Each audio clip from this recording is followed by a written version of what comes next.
Hola, ¿qué tal? Están ya todos ingresando a nuestra sesión del conversatorio de víctimas a protagonistas en su segunda edición, que tiene como título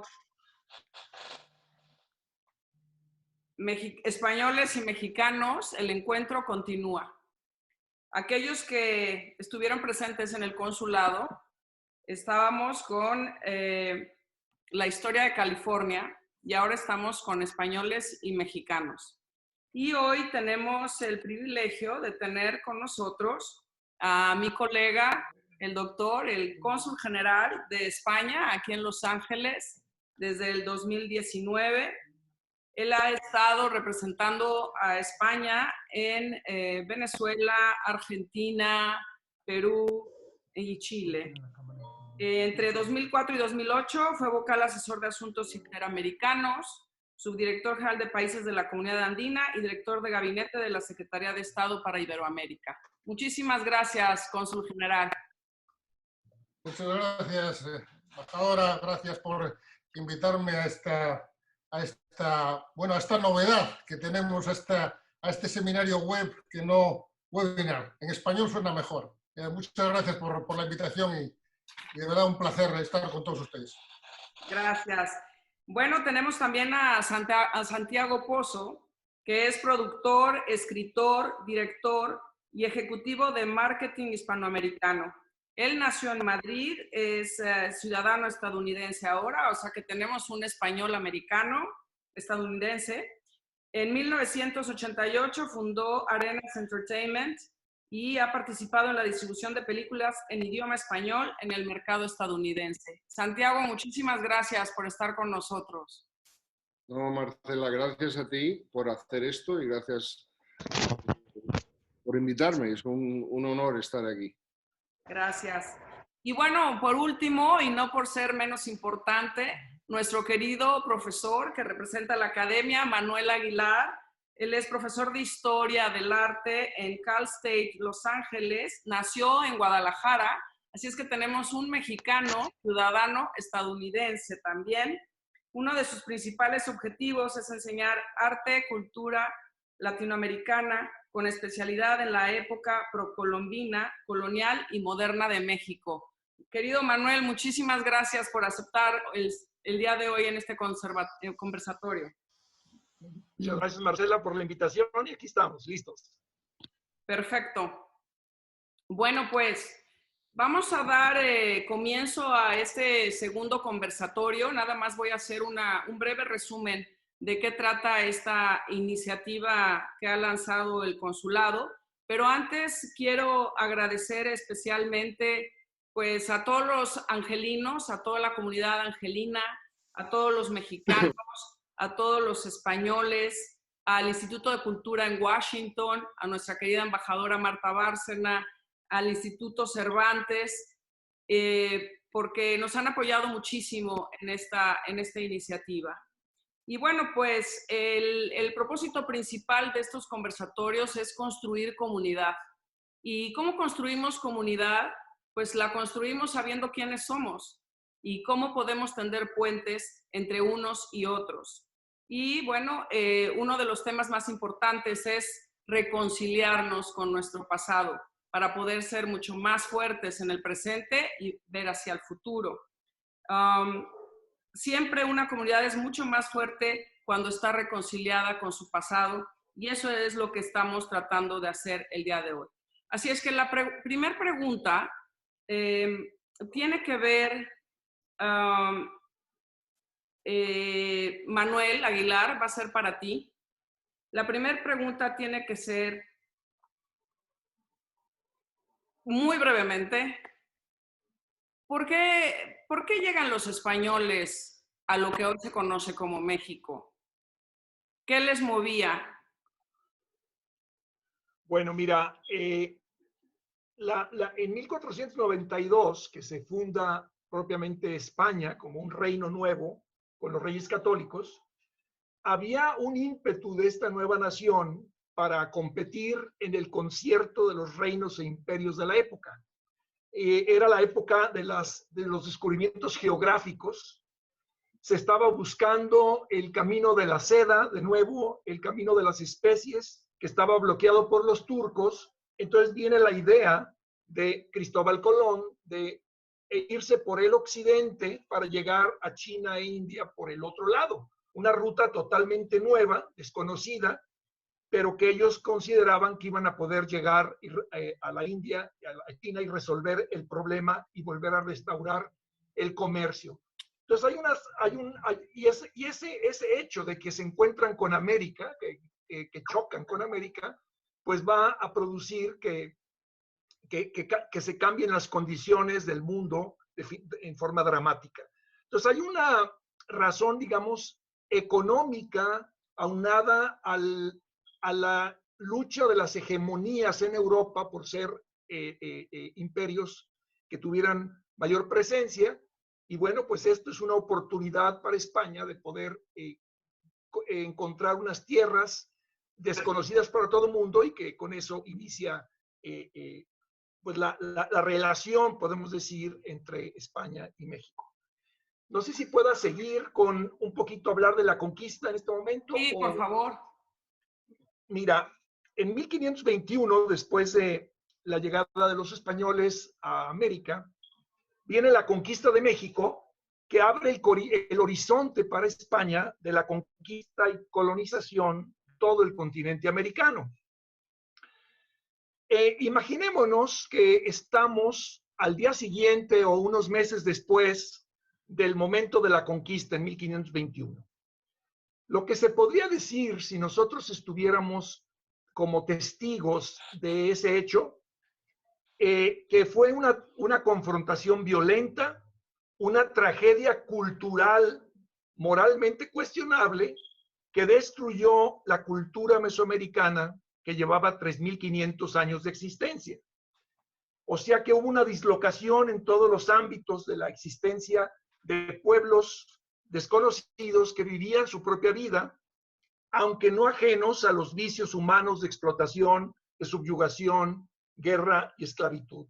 Y como ejemplo de eso tenemos el Imperio Azteca, ¿no? que era un imperio que dominaba a gran parte de Mesoamérica, y por eso cuando los españoles llegan, todos esos grupos indígenas dominados por aztecas se unen con Cortés para luchar contra los aztecas. Al mismo tiempo tocó la mala situación de que las enfermedades europeas, para las cuales no había inmunidad en América, como fueron la viruela y el tifo, pues causaron el 90% de mortandad entre los indígenas de México. Podemos decir que la conquista, como un producto del imperialismo del siglo XVI, que era una realidad europea y en la que se veía a los imperios como la monarquía universal, que era un concepto muy típico de la época. Y si no los hubiera conquistado España, hubieran llegado Inglaterra, Francia o Portugal, y la agenda que tenía España, la agenda de la Corona de España, que creó las leyes de Indias en 1542 para, de alguna manera, proteger la situación de los indígenas y que de alguna manera tuvieran un espacio dentro del Imperio Español.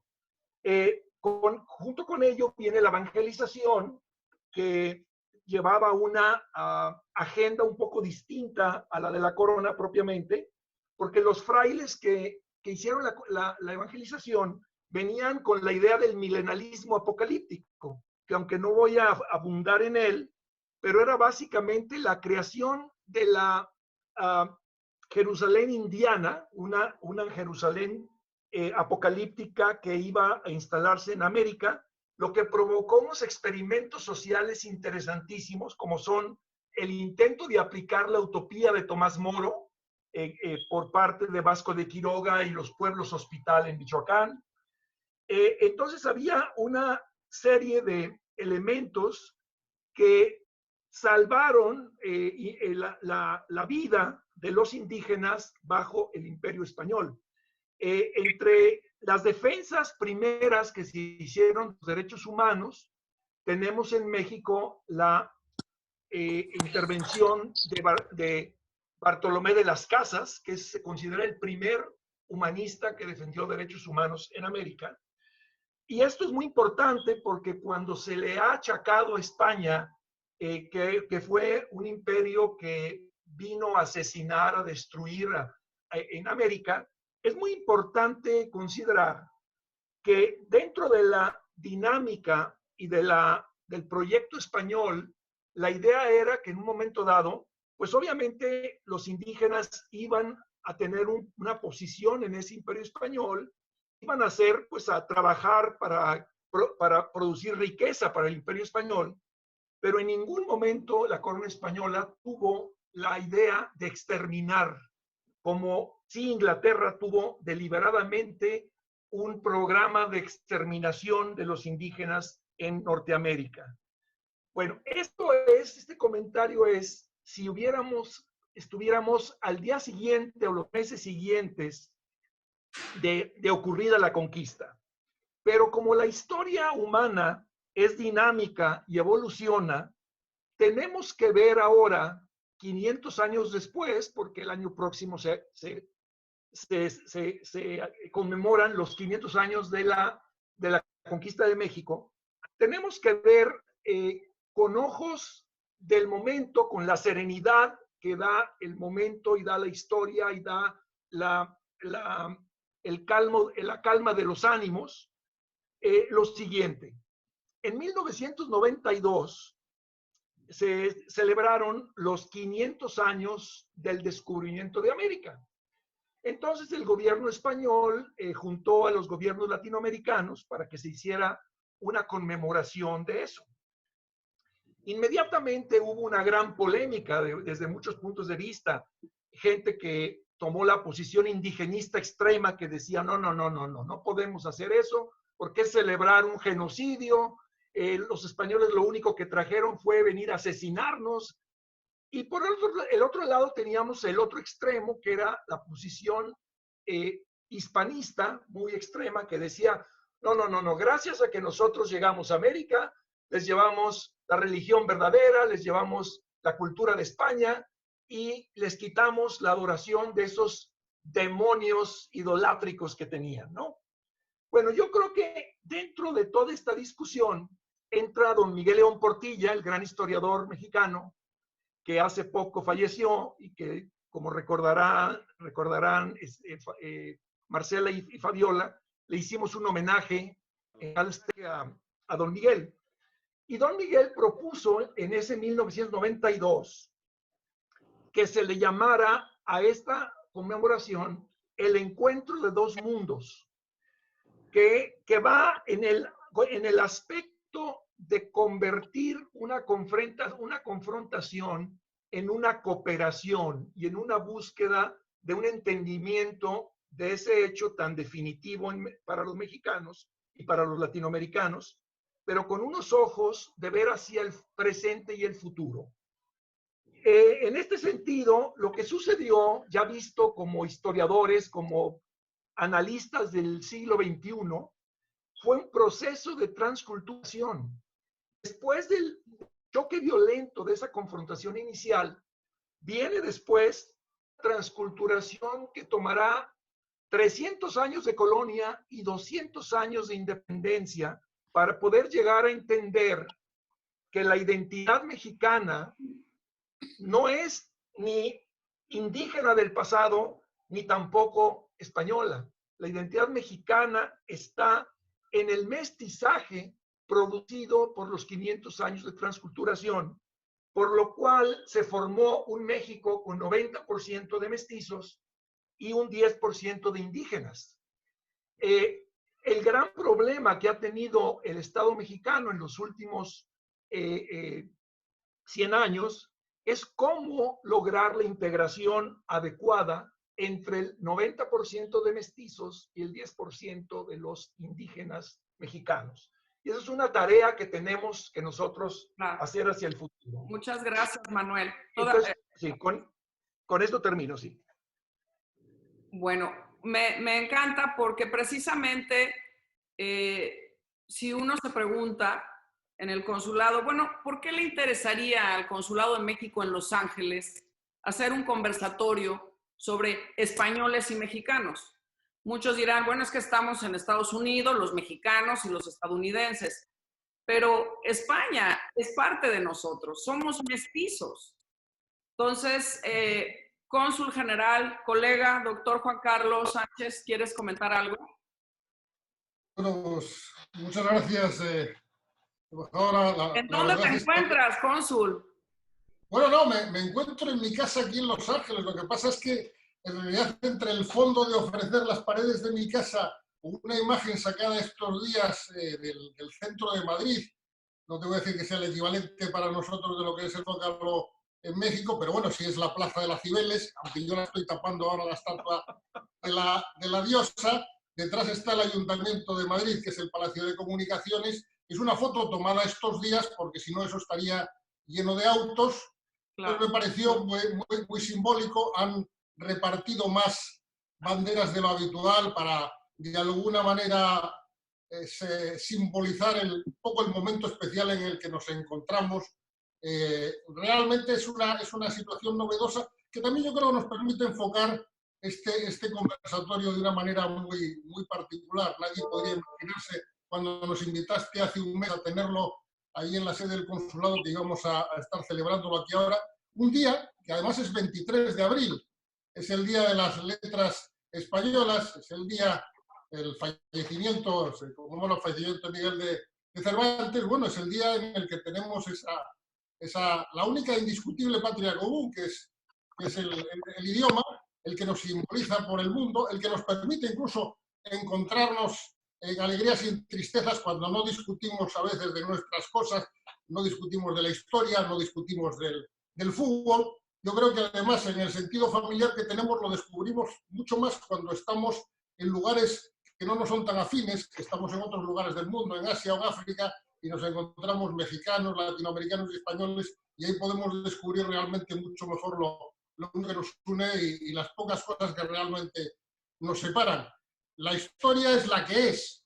Evidentemente hay muchos que piensan que quizás España nació para el mundo en 1492. Nosotros hemos tenido una historia compleja, nosotros recibimos las presencias de múltiples pueblos, tuvimos 8 siglos de dominación árabe antes de empezar con lo que se llama la conquista de América, tuvimos la dominación romana, entre otras cosas, con la presencia del emperador Augusto en el año 20 a.C., supuso la exterminación de todos los pueblos originarios del norte de la península, entre ellos mis propios astures y cántabros. Y quiere decir, a mí realmente me plantea en estos horas pues, recuperar lo que tuvimos de bueno. La romanización nadie la discute hoy y, sin embargo, 20 siglos después no tratamos de ajustar las cuentas, si quieres, con nuestros hermanos italianos. La historia la tenemos que estudiar, la tenemos que ver críticamente. La historia, incluso en esta parte del mundo, significa 300 años de presencia conjunta de España, por lo menos en el tiempo que fue el virreinato de Nueva España, y los años posteriores que tuvo México en esta zona. Tenían por ahí un mapa que luego lo compartiré, de lo que supone realmente la presencia en esta zona, que quizás es también la parte del conversatorio, cuando 4/5 partes de lo que hoy son Estados Unidos eran territorios que pertenecieron primero a la Corona de España, al Virreinato de Nueva España, y luego fueron territorios mexicanos hasta la paz o el Tratado de 1848. En realidad, ¿qué es? ¿Por qué tenemos que mirar la historia y tenemos que mirarla críticamente, si se quiere? Porque si nosotros no somos capaces de reconciliar o de avenirnos en nuestra propia historia, pasa que otros nos la van a escribir, como de hecho se ha hecho. Quizás haya muchos que sigan pensando cuando ven esas películas de televisión que esta parte del mundo pues no nació sino hasta mitad del siglo XIX, cuando se produjo la fiebre del oro y vinieron los colonos norteamericanos a conquistar California, y hasta ese momento, de alguna manera, lo que habían eran piedras, lagartijas y serpientes de cascabel. Y ahí, sin embargo, había 300 años, si se quiere decir, desde 1513, en que Ponce de León puso los pies en la Florida, hasta 1841. O sea, son 300 años que suponen más presencia efectiva de lo que los actuales Estados Unidos están realmente rigiendo quizás esta zona.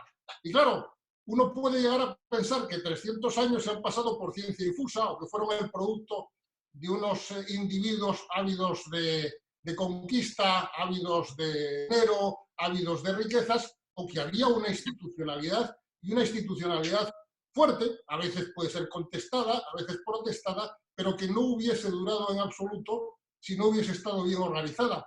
Mantener un territorio como supuso Nueva España, que para los interlocutores que tienes ahí eran 8 millones de kilómetros cuadrados.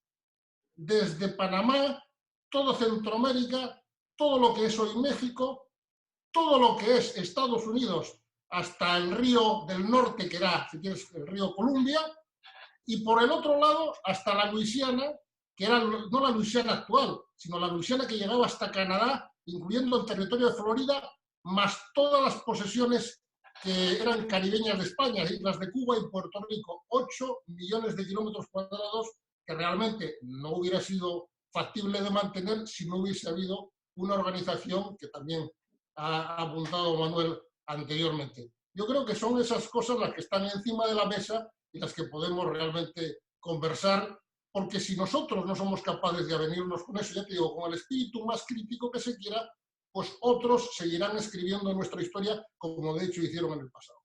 Gracias, cónsul. Santiago, yo sé que este tema te gusta mucho, lo de reescribir la historia. Así es que cuéntanos cuál es tu impresión respecto a este tema. Bueno, en primer lugar, Marcela, yo soy un inmigrante, y he conseguido hacer mi carrera en este país gracias a los muchos mexicanos, también puertorriqueños y cubanos, pero ya sabemos que el 70% de la población hispana en Estados Unidos es mexicana. Entonces, en primer lugar, decirte que a tu país le tengo muchísimo cariño, que lo conozco muy bien, que me siento muy mexicano y que al mismo tiempo me siento muy español. Más, cuando voy a España me dicen, usted habla raro, ¿de dónde es usted? Y me consideran un poco mexicano. En México me consideran un poquito español, pero en el fondo mi alma está entre las dos partes. A mí este tema me interesa porque profesionalmente me ha afectado mucho. Yo trabajo en el cine y como tú verás, en el cine no hay casi presencia nuestra, ni de nuestras historias, porque no tenemos héroes, porque lo que únicamente tenemos son bandidos o pobres inmigrantes, o gente que no trabaja, etc. Entonces, este tema que a todos los que estamos en el mundo del entretenimiento nos afecta definitivamente, porque si no puedes contar tus historias, lo único que puedes hacer es imitar a otros. Entonces, yo más que hablar más del tema, haría preguntas a estos ilustres contertulios que tenemos. La primera pregunta es, ¿por qué a lo que vino a hacer España aquí se le llama genocidio, cuando realmente lo que hubo es una mezcla de culturas y de sangres? Yo, desgraciadamente, solo llevo la sangre de España, no tengo sangre indígena, que me gustaría mucho. Pero si uno ve Latinoamérica o México, lo que sobre todo hay es mestizos. En cambio, si uno mira hacia el norte, aquí no hay uno. Pero en las escuelas de Estados Unidos se habla del genocidio español. Se habla de lo malos que éramos. Incluso ahora mismo, hace unos meses, el concejal de Los Ángeles, O'Farrell, y la ilustre Gilda Solís, traicionando a su cultura, quitan la fiesta de Colón y la sustituyen por la fiesta del Día de los Indígenas. En el fondo, ¿qué es todo eso? Me pregunto yo. ¿Tiene que ver con self-esteem? ¿Tiene que ver con amor propio? ¿Tiene que ver con, yo no quiero ser de esos porque esos son muy malos, prefiero ser anglo? ¿Por qué miran lo que pasó con Junípero Serra hace 500 años y no miran lo que pasó con el gobernador Stanford hace 150?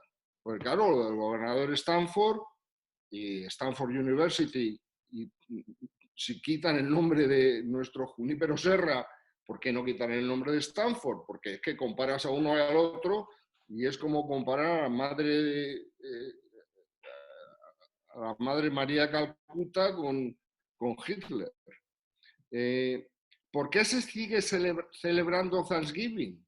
Que es la llegada de los ingleses, que además se les representa como unos emigrantes que venían a construir su mundo. En cambio, los españoles éramos conquistadores, que veníamos a coger el oro y a irnos. Pero bueno, ¿qué español volvió a España? Si venían aquí porque se estaban muriendo de hambre en Extremadura. Los conquistadores se quedaron aquí y, entre otras cosas, crearon 20 universidades antes de que el mundo anglosajón creara una en el norte de América. ¿Por qué? ¿Por qué todas estas cosas? Yo paso la pregunta a mis distinguidos colegas. Gracias, Santiago.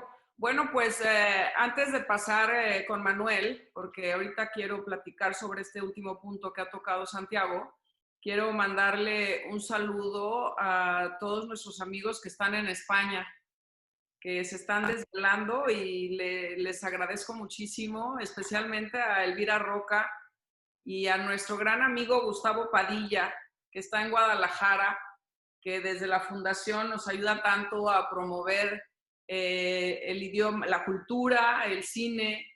Ahí vamos a tener un festival del libro, pero ya lo vamos a tener, Gustavo. Bueno, Manuel, retomando el punto que ha tocado Santiago, de esto, reescribir la historia y de lo que se ha llamado la leyenda negra, ¿por qué nosotros los mexicanos, por qué en México hay un sector de la población muy grande que, en lugar de ver como algo positivo el mestizaje, lo ve como algo negativo y hay cierta aversión al mismo? ¿Cómo lo interpretarías tú? Bueno, antes de contestar la pregunta, también quiero mencionar a una gran cantidad de personas de Guadalajara, México, que nos están viendo en el programa, ¿no? Así que les agradezco también. Bueno, contestando la pregunta que me hace la cónsul general, mira, hay la leyenda negra de España, que es una creación angloamericana, pues ha puesto la imagen de España de una manera tremenda o muy negativa, porque es una forma de distraer la atención de crímenes que otros países han hecho, ¿no? Y de esa manera se quitan la responsabilidad. Y en ese sentido, también tocando lo que Santiago mencionó, pues esa es una de las raíces un poco de la problemática antiespañola que hay. En el caso mexicano en particular, hay personas que al no aceptar nuestra identidad como dual, porque como explicaba yo, la identidad mexicana es una identidad dual. Si tú eliminas una parte o la otra, destruyes la identidad mexicana. Porque los mexicanos tenemos, por definición de nuestra identidad, estamos formados por la transculturación pacífica de esas culturas a lo largo, primero, de 300 años y 200 años de independencia, donde se ha seguido revisando la identidad, y basta ver todo el trabajo del muralismo mexicano para ver cómo se exploró desde el arte y desde otros aspectos sociales la identidad mexicana. Entonces sucede que hay grupos de mexicanos que piensan que no debemos de sentir ninguna o aceptar que tenemos una parte española en nosotros. Y como les digo, los únicos que no son mestizos en México es un 10% de la población que son indígenas, y que muchas veces yo he visto en mis estudios allá que ellos mismos se consideran mexicanos y se definen como mexicanos, aunque indígenas, y muchos de ellos no tienen problema con la relación con España o con esa protesta en contra de la parte hispánica. Entonces, yo creo que tenemos que revisar, y una de las cosas que mis alumnos mexicoamericanos, con los que convivo tanto y que de seguro me están escuchando muchos, hemos tratado de quitar muchos de los mitos que la misma historia nos ha, o las mitologías políticas nos han ido creando para reconocer que pues nuestra cultura es una cultura mixta que necesita reconocer y aceptar y valorar la riqueza de estas dos culturas que nos forman, y no querer volver a restaurar un pasado indígena que además en muchos casos es erróneo. Voy a ejemplificar esto de una manera muy, muy clara. Muchas veces se han creado leyendas o historias dentro de nuestra misma historia, ¿no? Y entonces, en ese sentido, por ejemplo, se creó en el caso de los mexicoamericanos de aquí la idea de la procedencia de Aztlán, ¿no? Que los mexicanos venimos de Aztlán, que además está pronunciado Aztlán como en español, porque debería ser en Aztlán, en náhuatl, pero bueno. Esa historia pero bueno, parte sí, ¿no? O sea, sí venimos, pero parte. Pero Aztlán es el mito de origen. O sea, no es un lugar claro, que no se puede comprobar. Entonces es la idea de que por aquí pasaron los aztecas que venían de Aztlán para ir al Valle de México. Y esa actitud, digamos, de valorar esa parte, está bien, pero ha producido que se quiera aztequizar a todo México. Y aquí es donde viene el problema importante, porque los mexicanos no todos somos de origen azteca. Nuestra parte indígena puede ser mixteca, zapoteca, totonaca, huasteca, tarasca. Entonces, el reducir la identidad a que español más azteca es mexicano, entonces produce un error, ¿no? Porque el mestizaje es la conjunción de todos los grupos indígenas que producen una multiculturalidad indígena con lo europeo. Voy a pasar un ejemplo. Sí, Santiago. Porque sí, va como anillo al dedo. Yo acepté venir a esto con una condición y te la dije, Manuel. Y lo que estás contando, si lo ilustras con esa pequeña anécdota, es maravilloso. Por favor. Bueno, sí, hay una anécdota que me ocurrió hace unos años que me pareció muy interesante y es lo que Santiago se refiere, porque nos explica un poquito de esta situación de la identidad y a veces la reducción y los equívocos que vienen por hacer esa simplificación. Hace unos años tenía un alumno ahí en Cal State LA que se llamaba Jorge González. Y un día llegó muy orgulloso conmigo y me dice, profesor, me acabo de quitar mi nombre de esclavo. Y entonces me enseñó su licencia de manejar, dice, y ya me puse mi nombre azteca, que es el que me corresponde. Entonces vi que se llamaba ahora Xiucoatl Tonantzin Tenamastli. Entonces le pregunté, oye, Jorge, ¿y de qué parte de México viene tu familia? Pues somos de Michoacán. Le digo, oye, ¿sabes qué? Pues te tienes que volver a cambiar el nombre porque tú no eres azteca y estás cometiendo un error, pues de cierta ignorancia aquí en esto. Entonces, tendrías que ponerte Calzoncín o algún otro nombre de alguno de los emperadores tarascos o purépechas, que son los únicos que derrotaron a los aztecas. Entonces, en el orgullo étnico de tu familia está que eran los únicos que derrotaron a los aztecas, entonces no te puedes poner un nombre azteca, ¿no? Cuando estás contradiciendo totalmente el origen étnico de tu familia. Lo que sucedió es que a la semana siguiente volvió y me dice, ¿sabe qué, maestro? Ya mejor soy Jorge González otra vez, ¿no? Entonces es un ejemplo que explica un poquito que tenemos que conocer muy bien los entramados tan complejos de nuestra historia, porque la historia no es blanco y negro, es un conjunto de grises. Entonces claro, no podemos tomar posiciones como que derecha o izquierda, ¿no? Entonces, ese es un poquito como contestaría esa pregunta. Entonces tenemos que tratar a la historia y sobre todo nuestro presente y nuestro futuro basado en el entramado complejo que nos explique mejor quiénes somos. Además, en estos tiempos modernos de 500 años después, lo que se busca es la cooperación entre los pueblos y más entre los pueblos que tenemos ciertas identidades más comunes, ¿no? Eso sería mi respuesta.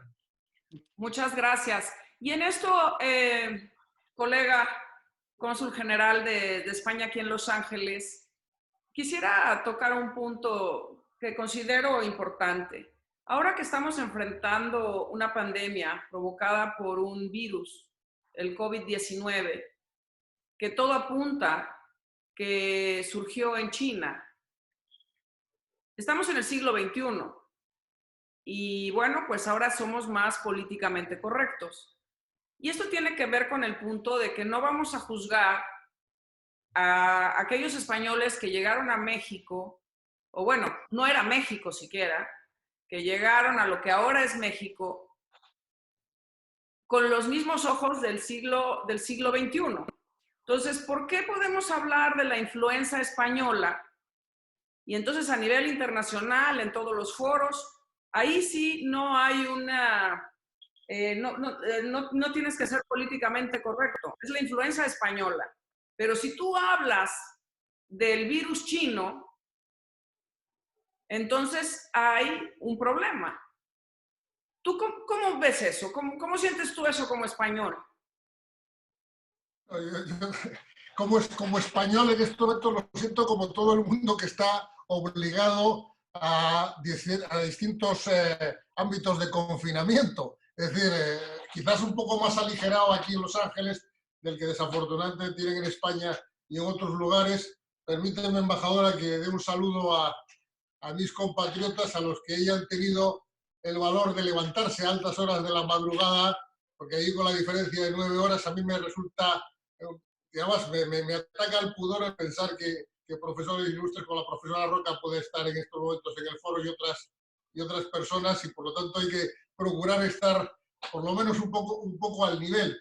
Mira, yo no tengo respuesta para eso. Sí que sé que el mundo es mutable y posiblemente lo que venga ahora, hay mucha gente que anticipa que posiblemente nos cambie mucho la existencia. Estamos viendo cosas que no nos imaginábamos que íbamos a ver. Estamos en una situación que muchos nunca pensamos que tendríamos que vivir, que te demuestra, digamos, la fragilidad no solamente del ser humano, sino de muchas de las construcciones que tenemos, en las cuales lo que uno espera al final de todo es que salga lo mejor del género humano, y es la cooperación.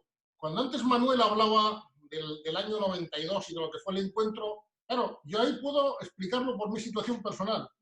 Yo pertenezco a la escuela de mi cancillería que se dedica a las relaciones con América Latina. Yo no he hecho otra cosa en mi vida que apostar por las relaciones con América Latina. Lo has leído al principio, mis puestos han sido todos puestos en el exterior en América Latina, y los que he tenido en la Cancillería en España han sido relacionados con América Latina. He sido, aparte de todo, director general de esta zona. Bueno, también teniendo en cuenta que a todos los efectos, para mí este lugar donde vivo, por muy Norteamérica que sea, es también una extensión. Algún amigo me dijo, ¿te vas para la América Latina gringa? Pues bueno, pues sería verdad. Ahí, en esa historia me quedo. Yo he vivido, tengo casi 30 años en el servicio exterior, y esos 30 años he estado 20 destinados en países de América Latina. Conozco todo el debate, a veces he sufrido el debate, también lo han sufrido mis hijos en las escuelas en las que han estado, que a veces no han sido especialmente bondadosas en el trato, y que al fin de cuentas pues conoces un poco cómo enfrentarlo. Sí que tengo claras varias cosas. La cooperación es importante. El 92 fue planteado como un gran ejercicio de cooperación, un gran ejercicio del reencuentro sobre la base de la cooperación. Quizás no tirarnos los trastos a la cabeza, sino empezar a pensar qué podíamos hacer en conjunto y, entre otras cosas, procurando por la vía de la cooperación dar solución a los problemas de los grupos más vulnerables que posiblemente siguen existiendo, que existen en España y que existen en los países de América Latina. Nosotros, cuando estábamos en mejor situación económica de las que estamos ahora, apostamos y creamos fuertes ámbitos de cooperación. No fue para lavar nuestra conciencia. Mira, yo te puedo decir que como muchos españoles tengo también formación religiosa, he estado en colegio de curas, pero desde el principio siempre le dije que tenía un problema y un problema irresoluble con todos los años. Realmente recibo muy mal que me expliquen que como cristiano tengo que sostener el pecado original. Entonces, claro, yo el pecado original, cuando yo le preguntaba al cura, dice, bueno, ¿y esto cuándo se acaba? Dice, bueno, no se acaba absolutamente nunca. Dice, bueno, da igual lo que hagas, da igual en lo que te emplees, da igual a qué dediques tu tiempo, da igual que quieras borrar con dinero, con cooperación, con trabajo, con esfuerzo, todo, si en realidad esto no se puede borrar. Hombre, hay veces que nosotros contemplamos cuando se nos dice, oye, ¿por qué no ustedes no miran hacia atrás y no buscan sus responsabilidades? Bueno, nosotros decimos, hace ya unos cuantos años que pasó eso. Primero, no es por decir que estuviera ahí en el pasado. Aplicar los criterios de hoy a lo que sucedió muchos años es muy complejo. En segundo lugar, también aplicar responsabilidades a un país que administrativamente dejó de tenerlas hace 200 años, pues posiblemente nos retratara mal a nosotros, pero también retrata lo que quedó después si es que determinados suspensos o determinados ámbitos que debían haberse atendido no se atendieron como se debiera. Pero volviendo un poco a la pregunta tuya, mira, no lo sé. Yo lo único que sé es que el virus parece haberse originado en China, que seguramente después del sufrimiento que estamos teniendo, las relaciones internacionales habrá que configurarlas de otra manera, que quizás la globalización, que tiene muchas cosas buenas, seguramente la tendremos que mirar con otros ojos distintos, no unos ojos para estar cerrados, no unos ojos para ser agorafóbicos, no unos ojos para estar en nuestras casas. Yo, mira, tenía hasta ahora una enfermedad que me parecía la más triste del mundo, que era el Alzheimer, porque te privaba de los recuerdos, te privaba de tu memoria. Es decir, que no hay cosa más triste que una persona se le vaya apagando su vida y sus recuerdos. Ahora ya veo que hay otra enfermedad peor, pero no solamente es por los muertos que crea, que es el COVID, el coronavirus, sino porque realmente te mantiene confinado en tu casa y te reduce la posibilidad de relación con los tuyos. Te quita los abrazos, te quita los saludos, te quita realmente todo el contacto que da una sociedad. Parece mentira que lo que se condene, o las sociedades que estén siendo más condenadas, sean aquellas que tenían el mayor contacto, la mayor relación, la mayor grado de visita, la mayor familiaridad, e incluso las que tenían mejor transporte público, lo cual no deja de ser tremenda. Yo vivía aquí en Los Ángeles diciendo, bueno, esta ciudad es fantástica, pero es un desastre de transporte público. Ahora resulta que es fantástico no tener transporte público porque en realidad puedes evitarte de los contagios. Habrá que cambiar muchas cosas. Y sí que quisiera, perdona decir, para terminar, yo me quedé con una idea que quizás luego sea el debate, no es una idea provocativa. Yo tuve mi primer puesto al lado a un gran embajador mexicano, Jesús Puente Leiva, en mi primer destino, que fue en Venezuela. Y yo recuerdo también en aquellos tiempos, era el año 94, 2 años después del 92, una conferencia con temática parecida a él, que él remató con una frase fantástica jugando con un viejo proverbio español. Decía, lo cortés no quita lo Cuauhtémoc. Y, que eso, y con eso yo siempre ha sido un punto de partida que me ha servido mucho, no para quitarme responsabilidades, sino para decir que los pueblos deben volver a su historia para entenderla, porque si tú no cultivas tu huerto, puede ser 2 cosas, que otro te lo cultive o que se rellene de maleza y de basura. Claro, muchísimas gracias. Santiago, y en este mismo tenor, y habiendo ya hecho una pequeña revisión histórica, con lo que nos estamos quedando es con lo que somos ahora y lo que queremos para el futuro. Qué bueno que conocemos la historia, es muy importante, y es muy importante la reconciliación. Es muy importante acoger y aceptar esa identidad mestiza. ¿Tú cuáles serían algunos de los elementos que identificas que ayudarían a esa reconciliación aquí en Los Ángeles, en California, donde estamos nosotros? Porque este es un esfuerzo meramente angelino.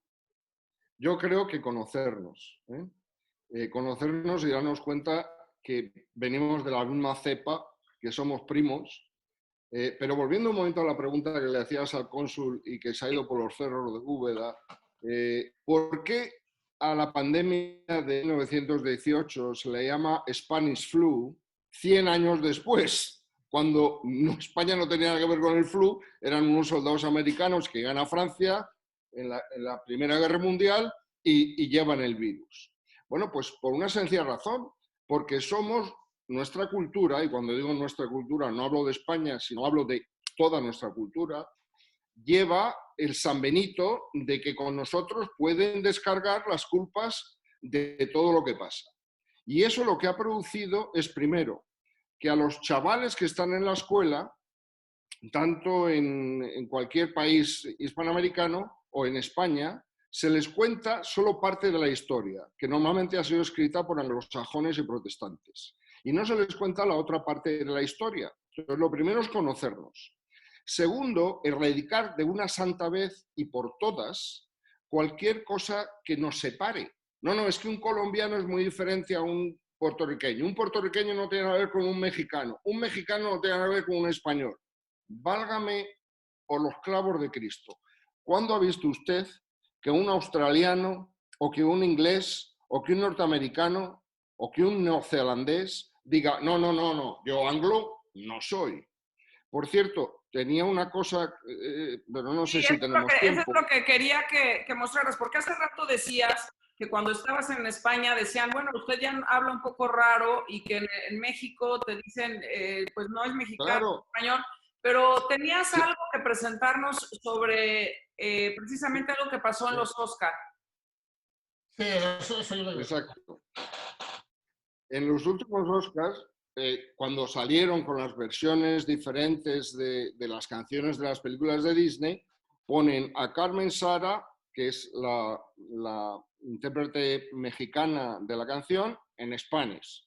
Y luego ponen a la representante, a la que hizo la voz en España, como Giselda. Yo, por cierto, no sé en ninguna cultura anglosajona donde haya que traducir una película, donde haya que doblar una película inglesa al americano o al australiano, porque están unidos, porque por un tema de self-esteem están orgullosos de donde vienen, aunque tienen muchas menos razones para estar orgullosos de donde vienen que nosotros, porque si tú unes la cultura milenaria de las Américas y la cultura milenaria de España, y dos culturas que son multiculturales, judía, musulmana, bárbara, visigoda, en fin.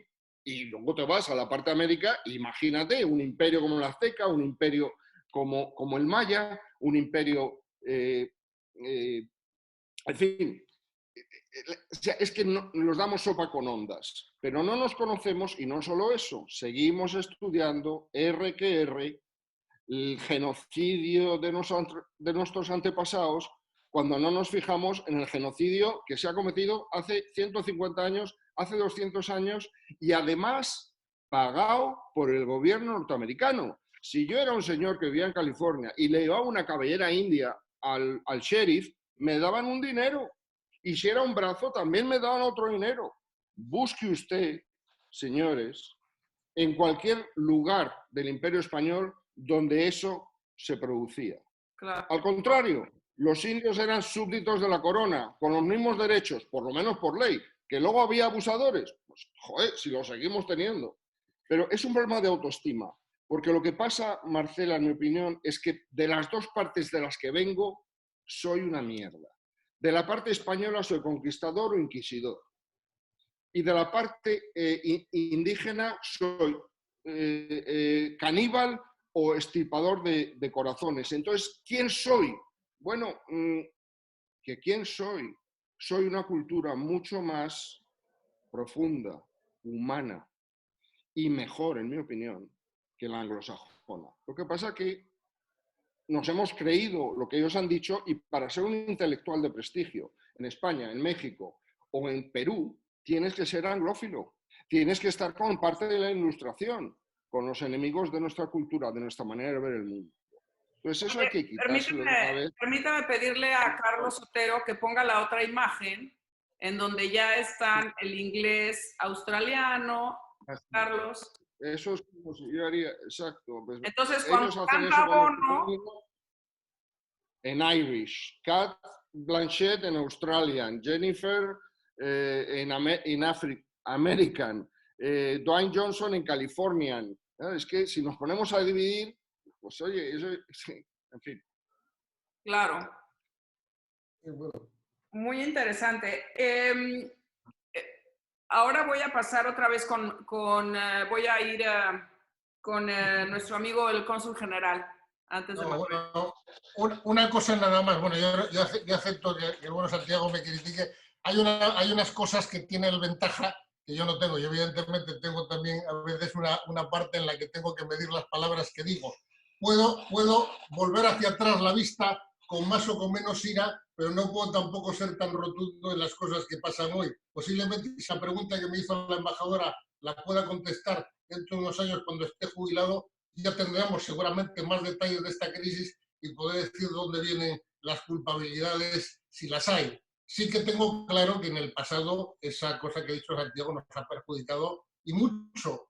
Pero bueno, es decir, no es porque tú te quieras quitar responsabilidades. Nosotros, fíjate, hay cifras que son mucho más claras. Las guerras de religión en Europa entre Francia e Inglaterra causaron más de 50 veces muertos que los condenados por la Inquisición española. ¿Estaba bien lo de la Inquisición? Pues no, en aquella época el uniformismo religioso era lo que estaba, pero las guerras de religión, porque hay que tener en cuenta que todas las monarquías ordenantes no solamente eras jefe de alguna manera del Estado, sino también líder de la religión que te tocaba. En aquellos tiempos el Papa de Roma iba con su coraza y España defendía, primero antes que la religión católica, casi los derechos territoriales del Papa. Eso también hay que verlo. En el caso de América, exactamente lo mismo. Cuando por la aplicación de las leyes de Indias y la reducción del trabajo de los indígenas se vio obligado el imperio de aquel tiempo a traer esclavos africanos, cosa mala, malo es que hubiera antes esclavos indígenas y luego que los hubiera africanos, pues trajo en la cantidad una barbaridad, si se ve el número, dicen a lo largo de 200 años, 600.000. Francia e Inglaterra trajeron 5 millones.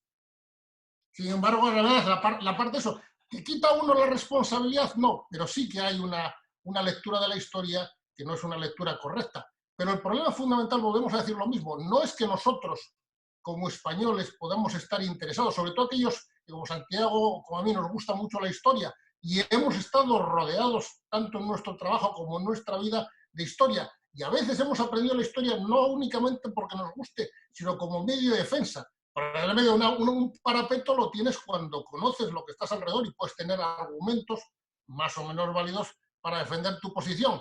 Pero lo fundamental es que no vale de nada el esfuerzo que te puedas hacer si el esfuerzo es individual, si no es asumido con orgullo, si quieres con orgullo crítico por el colectivo.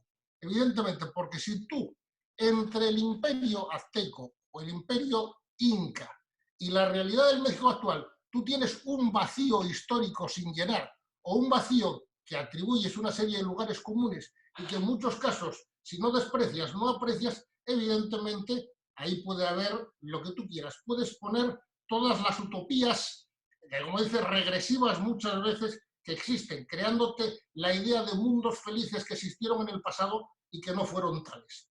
Así es. Muchas gracias. Y sabes, te agradezco mucho haber recordado al embajador Puente Leiva y vamos a adoptar esto de lo cortés no quita lo Cuauhtémoc.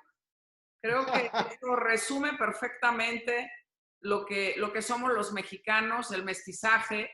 Y Manuel, yo te quiero preguntar, porque ya tenemos poco tiempo, vamos a hacer una última ronda, porque eso es lo que nos importa en Los Ángeles, es cómo construir comunidad en Los Ángeles a partir de esta aceptación de lo que somos los mexicanos, porque ahora ya hay muchos mexicoamericanos, hay mexicanos.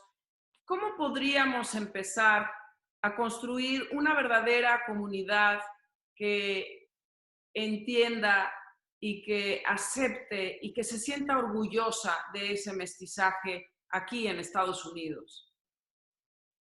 Mira, pues primero hay que entender mejor nuestra historia, que creo que en los últimos años se está haciendo mejor y se los mexicanos que yo he conocido en mis 21 años de enseñar aquí van cada vez más entendiendo al mexicano ya desde una mentalidad moderna, una mentalidad de ir hacia el futuro. Y han quedado pues algunas de las ideas anteriores ahí, pero ya existe una mentalidad de buscar otras respuestas. Yo descubrí cuando llegué aquí que lo que llamaban historia de México era enseñar desde los olmecas hasta los aztecas, y luego se brincaban 300 años y llegaban a hablar de Frida Kahlo y Diego Rivera. Esa era la historia de México que se enseñaba hace 21 años. Y yo les dije a mis estudiantes, digo, somos mexicanos, ustedes, aunque sean mexicoamericanos, tienen un fundamento mexicano, y tenemos que entender que el momento histórico donde se crea México como una nación moderna y donde se empieza a cocinar lo que van a ser los mexicanos, es en el momento de la historia colonial. Es allí.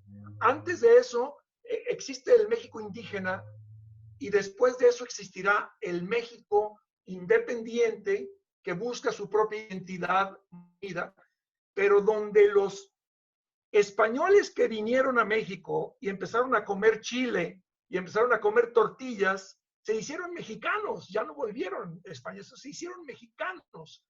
Y entonces toda esa, y a la postre sus hijos serían criollos, y los criollos al casarse con mestizos se harían mestizos. Entonces al final nos convertimos en esa historia que está. Además, los mexicanos tenemos algo de filipino también, porque en la época española fueron muchos filipinos a vivir a México. Llegaron chinos también, o sea, llegaron el componente africano. Tenemos claro. Mexicanos africanos. Es decir, México es un multiculturalismo complejo, pero que debe ser entendido y aceptado esas componentes que tenemos. Y yendo a tu pregunta, en el momento actual, yo creo que estamos empezando a entender los mexicanos que vivimos en muchas partes del mundo, obviamente en México y en otras partes, que se necesita la cooperación, una vez que ya entiendes quién eres, la cooperación para que la base que tenemos en común sea la que nos lleve a buscar una mejor relación con las personas. Yo pienso ahorita, en este momento, la gente está muy preocupada con el coronavirus y hay razón para tenerlo, para pensar así. Pero lo que viene después del coronavirus es una cosa tremenda. Viene una recesión económica, política muy compleja.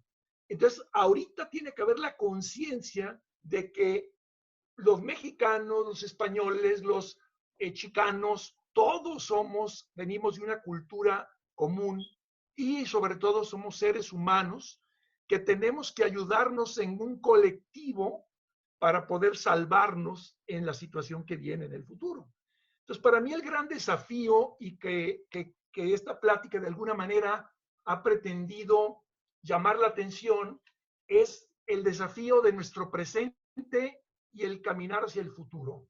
Buscar la cooperación cultural, económica, política, social, que ya tenemos mucho avanzado, pero se necesita lograr romper ciertas barreras. Por ejemplo, México tiene una complicación política debido a que tenemos 3,000 kilómetros de frontera con Estados Unidos.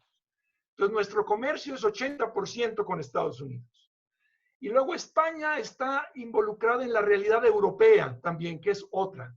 Entonces, los espacios que hemos tenido, por ejemplo, la comunicación de México hacia Europa o a España en concreto, han sido de espacios muy menores en ciertos aspectos, fuera de lo cultural, ¿no? En lo económico han sido espacios que se están ampliando, pero todavía son menores. Entonces tenemos que buscar la manera de romper ciertas barreras para que nos podamos unir más como una humanidad más en conjunto. Muchas gracias, Manuel. Y aquí, cónsul general, ¿por qué no comentas un poco?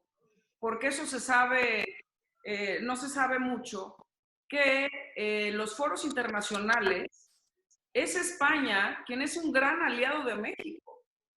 Digo, yo recuerdo haber estado en Bruselas y ante la Unión Europea, los que apoyaban a México eran los españoles.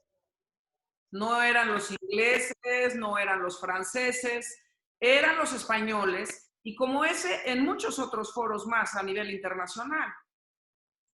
Bueno, yo diría que el apoyo siempre ha sido común. Nosotros tenemos es lo que decía antes, nosotros cuando nos movemos por el mundo en conjunto tenemos una sintonía mucho mayor de la que a veces incluso hasta nuestros ciudadanos aprecian, porque en el fondo también, quierase o no, la base o el sustrato cultural, aunque lo discutamos, lo que somos en realidad, digo, de verdad, discutimos mucho, pero somos familia. Nosotros tenemos un sentimiento dual. Yo ya digo, pertenezco a un departamento que es un departamento que trabaja. Yo era director de América Latina cuando fue la última presidencia española de la Unión Europea, donde se cerraron acuerdos comerciales, no solamente la ampliación y la mejora del acuerdo bilateral de la Unión Europea con México, sino con todos los países de América Latina, con la salvedad del Mercosur, que es un acuerdo que lleva muchos problemas desde hace muchísimo tiempo. Pero tenemos una relación mucho más amplia incluso de la que podía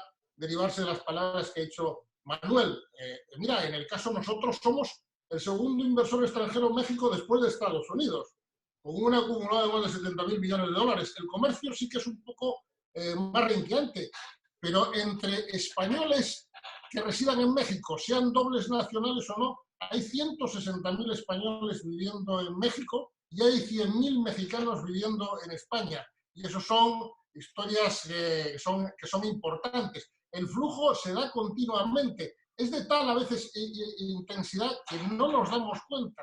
Parece como el sonido de la tierra que roza tanto que el oído humano no lo puede percibir a veces. Lo digo como lo siento. Y en realidad es que esa es la fortaleza que muchas veces tiene México, la misma fortaleza que tiene aquí. Yo cuando llegué aquí me había encontrado y sabía lo que significaba la presencia, pero no la histórica, la presencia actual, lo que es México en estos lugares, ya en todo Estados Unidos, pero particularmente en esta zona, donde se concentra la segunda comunidad de mexicanos más grande que hay en el mundo, después del Distrito Federal, bajo tu férula institucional, embajadora. Pero realmente, claro, yo que venía un poco también en la intención de mejorar algo mi oxidado inglés, veo que pasan los meses y no lo consigo, entre otras cosas, porque cuando patino con alguna expresión inglesa, siempre hay alguien por ahí que dice, usted no se entera demasiado, voy a echarle a ustedes una mano. Realmente es una ciudad abierta para la cultura. La frontera, en este caso, nunca ha sido una frontera límite, por mucho que haya discusiones políticas. Es una frontera, zona donde todo el mundo pasa, donde todo el mundo interactúa, donde todo el mundo habla, donde todo el mundo se expresa. De ahí fue también la decisión española en la que está colaborando tú muy particularmente, embajadora, y el consulado, que es la apertura en un futuro del Centro Cervantes, que es realmente uno de los proyectos más emblemáticos que tenemos, no digo como España, sino como comunidad iberoamericana aquí. Realmente, Gracias. ¿Cuánto tiempo era el que cualquier latinoamericano o mexicano, la culturización con Estados Unidos significaba la renuncia a la cultura y al idioma? Hoy eso ya no es así. Hoy es un motivo de orgullo y a veces es un motivo hasta de un plus extra a la hora de conseguir un buen trabajo o un buen oficio.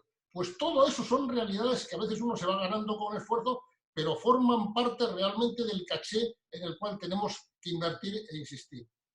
Muchas gracias, cónsul general. Y Santiago, bueno, pues ya nada más un último comentario. Más bien te voy a pedir un favor para que al final de nuestro conversatorio, nada más les quiero recordar que ya hay 580 millones de personas que hablan español y el español se ha convertido en una lengua de referencia para el Internet, la ciencia y los negocios. Y hoy que celebramos el Día Internacional del Libro, piensen en su libro favorito, por qué es su libro favorito, y al final del conversatorio lo compartimos. ¿Qué te parece, Santiago? Me parece genial. Bueno, pues yo con lo que me quedo hasta ahorita, ya vamos a pasar a la sesión de preguntas para responderlas. es que es importante aceptar que los mexicanos somos mestizos, pero también respetar a ese porcentaje al que aludía Manuel Aguilar de indígenas, que son efectivamente indígenas y que hay que respetarlo, del cual México tiene un reto y una tarea pendiente con ellos, pero que el resto de la población somos mestizos y que si queremos avanzar, si queremos realmente desarrollarnos y tener una presencia en este país, tenemos que asumir nuestra identidad y la identidad es mestiza. Entonces, bueno, pasemos a las preguntas y Tacho Sánchez, que es nuestro, yo ya digo nuestro, pero es el director del Instituto Cervantes en Chicago, pregunta, ¿por qué hay hispanoamericanos, italoamericanos, afroamericanos, nativoamericanos, etcétera, cuando los americanos son alemanes, ingleses, holandeses e irlandeses? ¿Quién contesta esto? A ver, Santiago. Pues es divide y vencerás. Es no solo eso, sino una anécdota. Hace muchos años he estado trabajando en una película que se llamaba Selena y el productor de la película me dijo, no quiero que hables del mercado hispano, ni que me llames hispano, porque yo soy latino. Digo, pero ¿por qué quieres latino en vez de hispano? Y dice, no, porque lo de hispano me conecta con Europa y yo tengo que sanar mi parte indígena. Digo, pero hombre, es que lo latino te conecta con Europa todavía más. No solo con España, sino también con Portugal, con Yugoslavia, con Francia, con Italia, etc. Entonces, el problema que tenemos es que pensamos que nos podemos curar de esta falta de autoestima diciendo, tengo que sanar mi parte indígena. Pero en las células de tu cuerpo, ¿cómo identificas la cédula que es indígena y la cédula que es española? La única manera es abrazar completamente lo que somos y no dividirnos en clases, porque el momento en que empezamos a dividirnos, la cultura dominante nos va a romper todavía en más trocitos. Por eso yo creo que es la explicación, en mi opinión. ¿Alguien quiere comentar algo, Cónsul o Manuel, o pasamos a la otra pregunta? Yo quisiera comentar, Marcela. Sí. Sí. Agregando a lo que dice Santiago, fíjate que también hay un componente muy racial en estas clasificaciones. Porque cuando originalmente los euroamericanos o angloamericanos incluían a los europeos del norte, ¿no? Todos los que venían de Suecia, de Alemania, de Inglaterra, los anglosajones formaban parte de lo que eran americanos. Y los demás eran minorías que, como dice Santiago, ¿sí? se dividían para quitarles cualquier fuerza. Y eso tiene que ver con una cuestión racial o racista, como le queramos llamar. Pero aquí un ejemplo muy curioso que voy a darles, en los años 30 y 40, el ser irlandés era ser como una basura dentro de lo europeo. Ser italiano era ser como una basura. Entonces, lo curioso es que ya a partir de los 60, los irlandeses e italianos fueron aceptados como americanos. Ya no se cuestionó su participación como minoría, sino ya como americanos porque eran blancos. Entonces, ahora lo curioso es que las minorías ahora son de color. Entonces, es muy interesante cómo hay un componente racial muy importante allí que es algo que se tiene que revisar muy constantemente. Por ejemplo, si yo le pregunto a un italiano americano, oye, ¿eres latino? Me va a contestar, no, yo no soy latino. De hecho, me ha ocurrido. ¿Y por qué? Porque ser latino significa ser moreno, mexicano, salvadoreño, ecuatoriano. Entonces, tan bonito color que es el ser moreno, oye. Claro, pues sí, pero en esa clasificación así nos ven, se considera, no, yo ya estoy del otro lado, yo estoy del lado de los americanos, no me traigas para acá. Pero los más latinos que existen son los italianos, porque son los que vienen directamente de Roma, ¿no? O sea, del Imperio Romano, y el italiano es la lengua todavía más cercana al latín, ¿no? Entonces, bueno, pues esos son los más latinos y no se quieren considerar latinos porque el término latino ya no es como si fuera algo lingüístico o algo puramente neutral, sino tiene un componente racial. Cónsul, ¿tú quieres agregar algo o pasamos a la próxima pregunta? No, puedes pasar a la próxima pregunta porque podría decir, pero bueno, si dijera unas cuantas cosas aquí, igual entonces me echan del puesto de trabajo. Hay libertad de expresión, hay libertad de expresión. Lo que queremos es... Sí, pero bueno, pero estoy completamente de acuerdo con lo que han dicho mis compañeros. Ahí sí que tengo una historia. Yo soy muy aficionado, tengo como todas, como los libros de los que luego os hablaremos, a mí me gusta mucho el cine, me gusta mucho la televisión, y una de mis series de culto, que incluso revisité volviendo aquí a Estados Unidos, es una serie norteamericana, es la serie del ala oeste de la Casa Blanca, que tiene 7 temporadas, y el final de la última temporada es la elección por parte del cuerpo electoral americano de un presidente hispano. Bueno, de alguna manera no hace falta que sea ciencia ficción, en realidad el elemento de eso podría ser por la parte natural. Este país, que también al que a veces se le critica mucho, tiene la grandeza que él ha tenido a lo largo de la historia, la grandeza suficiente para ir reinventándose y reviéndose. Y yo creo que también eso podría ser factible, entre otras cosas, si los propios ciudadanos latinoamericanos o hispanoamericanos o quieren, se lo creen realmente.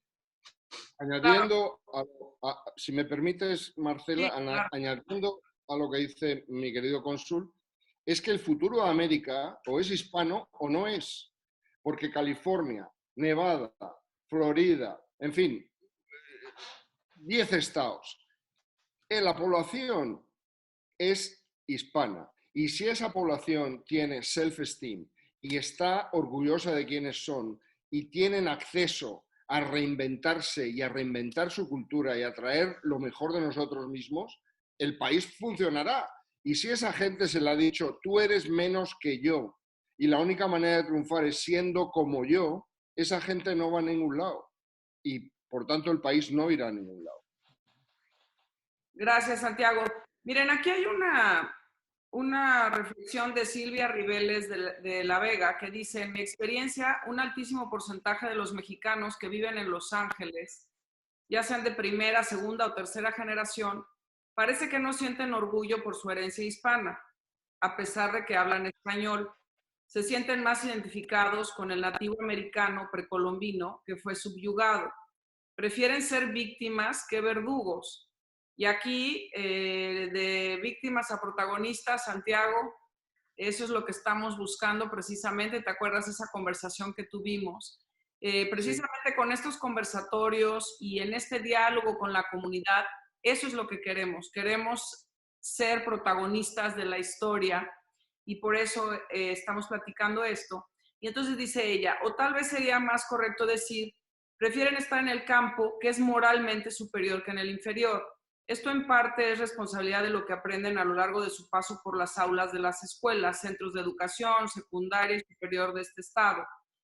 ¿Qué efecto cree usted que tendría en la población hispana de California el que se les ofreciese una visión más positiva de sus antepasados postcolombinos?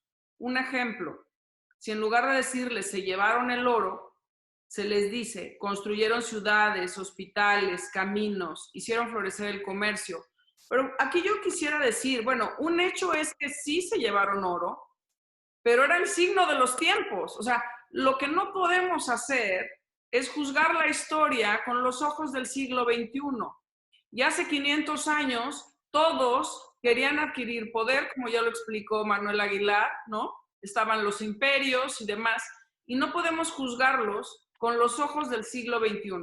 Y bueno, y en relación a eso, otra vez Tacho Sánchez, un gran aliado en el Instituto Cervantes en Chicago, dice, ¿no sería momento de empezar a preparar una estupenda celebración en 2021 del encuentro entre dos mundos y dos civilizaciones, México y España? Bueno, pues precisamente por eso hacemos esto y producto de estos conversatorios va a ser un libro que vamos a sacar en el 2021, que va a recoger todas estas conversaciones como parte del esfuerzo angelino por aportar a el entendimiento entre España, México, pero sobre todo reforzar a la comunidad mexicana con su identidad mestiza. No sé si alguien quiera comentar algo. Yo creo que esto que dices es fundamental, más para México que para España. Yo creo que España, sobre todo después de esto del corona y lo que ha sufrido ese país, pues va a ser un sitio débil. Pero para México y el futuro de México, reconciliar estas dos partes es esencial. Es la diferencia entre seguir debajo del zapato del gringo o ser el país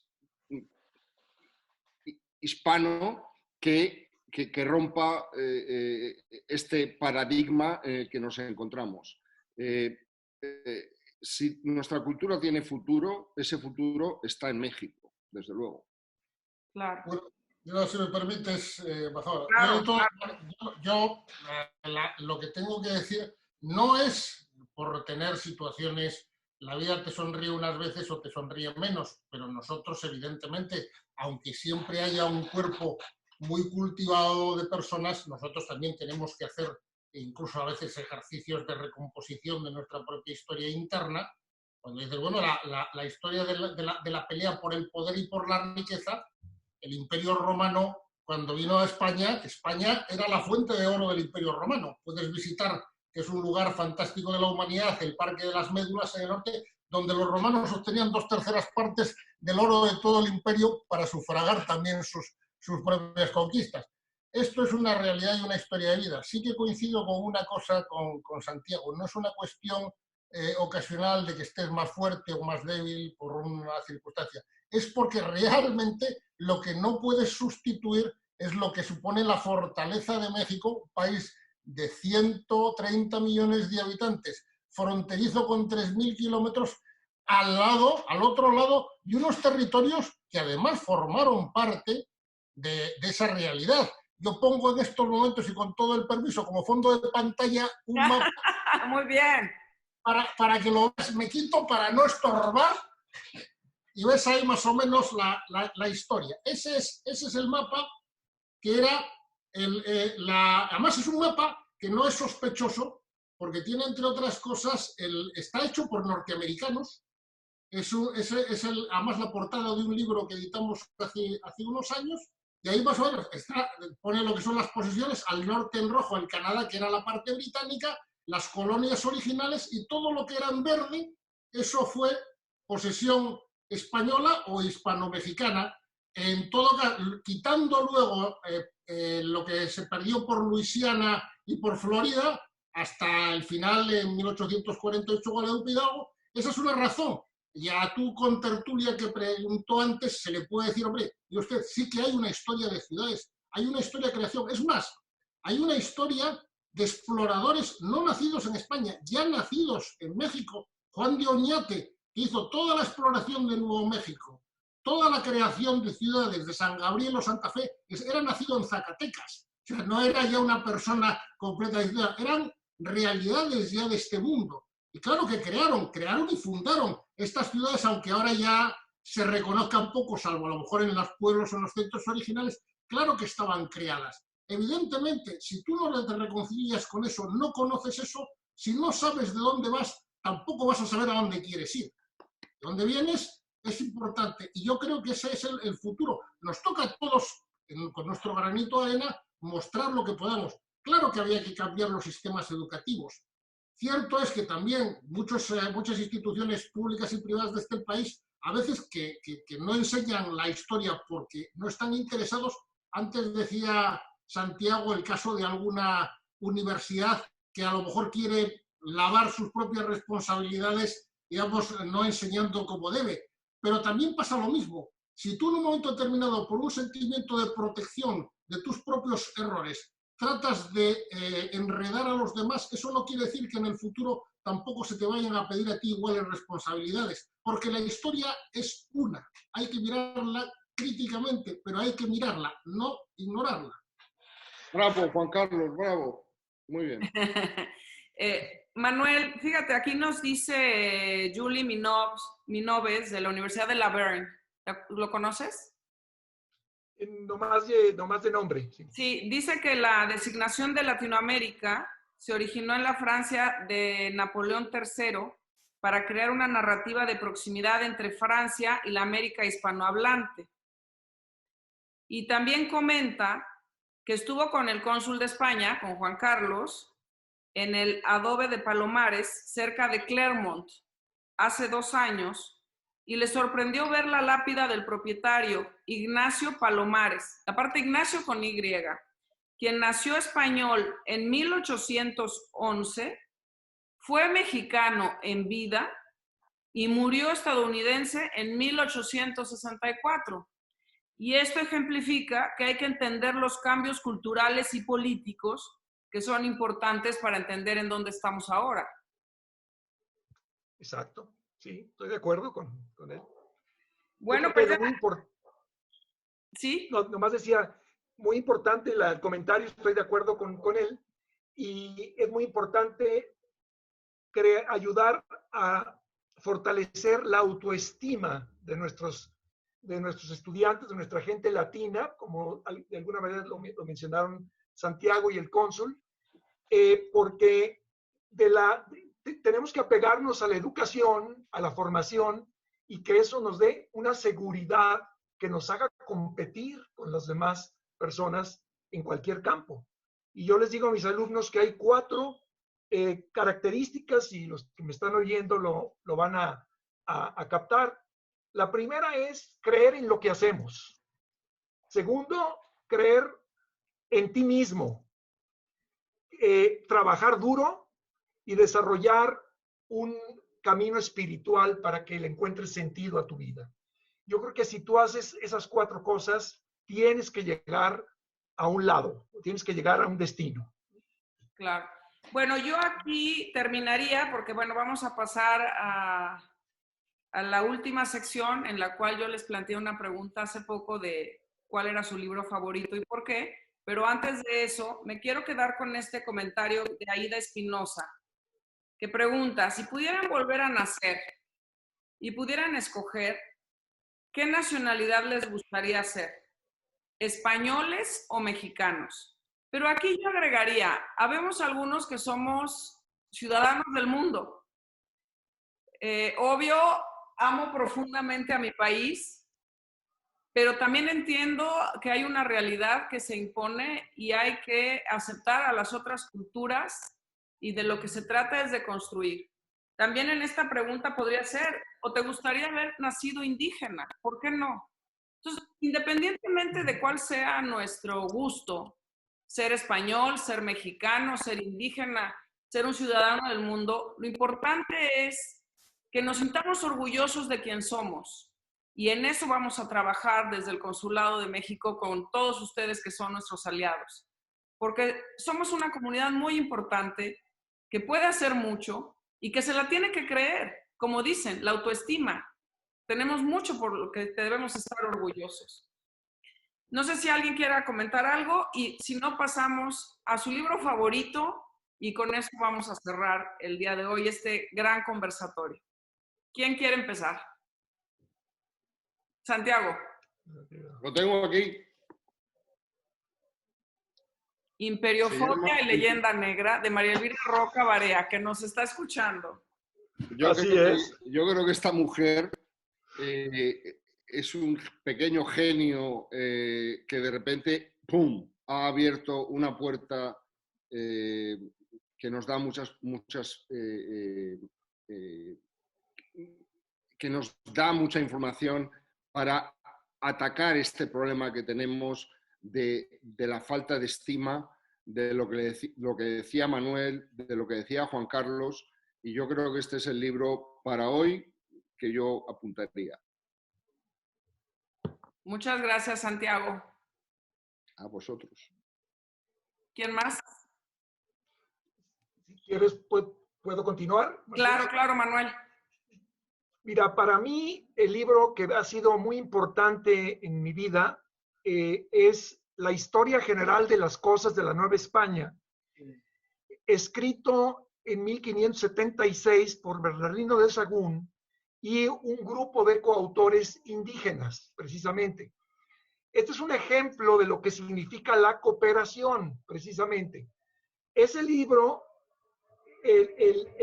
nos habla de toda la historia del mundo azteca, toda la cultura azteca, que Sahagún fue testigo de ella y entrevistó a muchos de los sabios indígenas, y fue escrita en coautoría con 5 indígenas educados en la escuela de Santa Cruz de Tlatelolco, que fue una escuela que unos años después de la conquista estaba generando estudiantes indígenas que se convirtieron en escolásticos trilingües y que manejaban todas las ciencias y artes de la época. Después ellos mismos llevaron el colegio en sí mismo y ellos son los que trabajaron con Sahagún para hacer esta obra monumental. Y dicho sea de paso, esta obra se terminó en medio de una peste, de una tremenda epidemia que mató millones de personas en México, la de 1576, y ellos, trabajando en conjunto, español e indígenas, lograron una obra que ahora es un clásico que nos muestra la historia nuestra mexicana en esa etapa. Muchas gracias, Manuel. Juan Carlos, colega. Mira, bueno, yo voy a apartar, estoy de acuerdo con lo que ha dicho Santiago. Bueno, me ha ganado, y además teniendo, como creo, a la autora en la audiencia, me siento muy identificado. La otra cosa, mira, una de las cosas buenas, por unir a lo que ha dicho Manuel, y yo espero en algún momento tener oportunidad de hacerme con ello y entregártelo como regalo para que forme parte de la biblioteca. Cuando se hicieron los actos del 92, una de las cosas que hizo fue recopilar facsimilares de muchas ediciones de textos, entre los cuales hay algunos de los libros que ha mencionado Manuel, como la Historia General de las Cosas de Nueva España, que son además verdaderas joyas que se recuperaron y que merece la pena rever, no únicamente para el estudioso, sino simplemente como parte de esa historia, porque una de las cosas que a veces también se nos critican es que, curiosamente, los españoles, o los españoles de aquellos tiempos, fueron los primeros que tuvieron la capacidad de escribir las cosas que veían. Posiblemente una de las partes de su propia desgracia fue haber retratado la realidad, que muchas veces luego sirvió para volverse en su contra y ser motivo de su propia crítica. Pero lo detallaban todo, lo escribían todo, y parte de esas obras son obras que han quedado para la historia. Yo, como libro, a mí uno de los que más me gusta es La sombra del viento, de Carlos Ruiz Zafón. Entre otras cosas, porque el comienzo, para el que lo lea, es la llegada del protagonista a un sitio que se llama el Cementerio de los Libros Olvidados. Que quiere decir, normalmente la historia está llena de lugares donde todos enterramos nuestra memoria, todos esos libros olvidados que algún día deberíamos recuperar para saber realmente lo errados y lo desenfocados que realmente estamos. Cuando lees mucho y te enteras de muchas cosas, probablemente logras encontrar el camino. No siempre, pero la mayoría de las veces sí. Muchísimas gracias por comentarnos y compartirnos. Bueno, pues no me lo preguntaron, pero yo les quiero decir que el libro es el que me gusta más. Bueno, tengo muchos libros, pero bueno, en este contexto, yo me quedo con Corazón de Piedra Verde, de Salvador de Madariaga, porque fue para mí muy importante en mi paso de la niñez a la adolescencia leer ese gran libro. Así es que se los recomiendo. Es algo mucho más ligero, pero la verdad es que es muy cercano a mi corazón. Y Corazón de Piedra Verde. Les quiero decir, para concluir, que hay muchas felicitaciones y agradecimientos para todos ustedes. La verdad es que somos privilegiados de que hayan aceptado estar con nosotros el día de hoy. Estamos construyendo comunidad, estamos dando pasos sólidos, conociendo la historia. El próximo conversatorio es el 21 de mayo, en un mes. Y precisamente la pregunta que vamos a plantear es cómo formar comunidad. y van a participar Yareli Arismendi, Cisco Pinedo y Javier Martínez. Javier, que es un gran aliado del consulado, siempre nos apoya en todo lo que hacemos, creo que está entre la audiencia.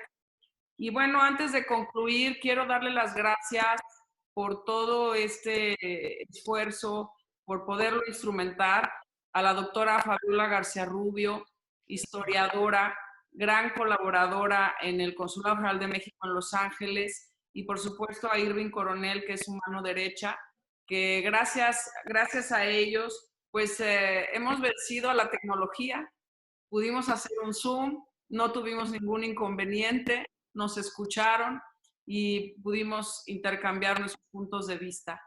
Muchísimas gracias a todos ustedes, de verdad, y espero que ese vino y esa tortilla española y esas tapas y esas enchiladas y esos frijoles que íbamos a dar en el conversatorio lo podamos dar próximamente a fin de año, espero. Muchas gracias. Muchas gracias a todos, gracias. Muchas gracias, embajadora. Gracias a todos. Gracias a Fabiola y a tu gente. Muchas gracias. Gracias.